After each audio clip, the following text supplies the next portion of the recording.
আসসালামু আলাইকুম। আমি একটা ভিডিও চাচ্ছি, আশা করি আমার এই ভিডিওটা দেখে আপনাদের অনেক ভালো লাগবে।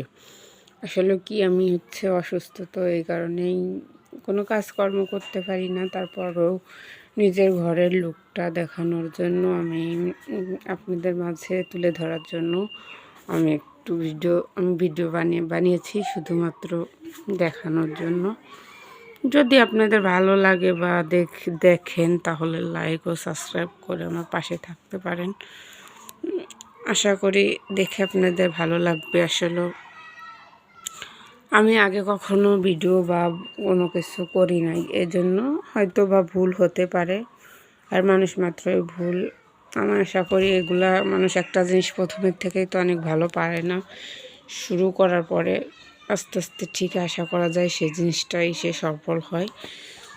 এর জন্যই ভিডিওটা ছাড়া হয়েছে। আসলেও আমার বাসার থেকে কেউ জানে না আমার টিনের একটা ঘর, তারপর আমি কিভাবে সেই ঘরটাকে সাজিয়ে গুছিয়ে রাখি, এটাই আপনাদের দেখার জন্য ছেড়েছি, অন্য আর কোনো না।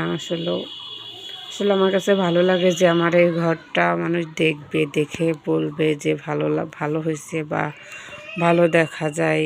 সচরাচর তো কেউ তো কখনো কারো ঘরে আসে না, বাইরের থেকে দেখা যায় যে টিনের ঘর, আসলে ভিতরে আসলেই বোঝা যাবে যে এই ঘরটা কেমন। এই জন্যই আমি এই ভিডিওটা ছাড়ছি। আশা করি আপনারা আমার ভিডিওটা দেখলে বুঝতে পারবেন। আপনাদের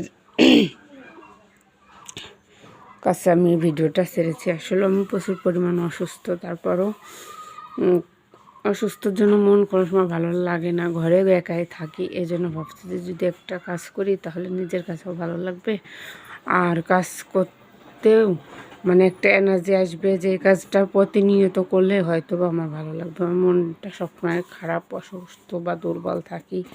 এর জন্য আমি ভিডিওটা চাচ্ছি। আপনাদের যদি ভিডিওটা ভালো লাগে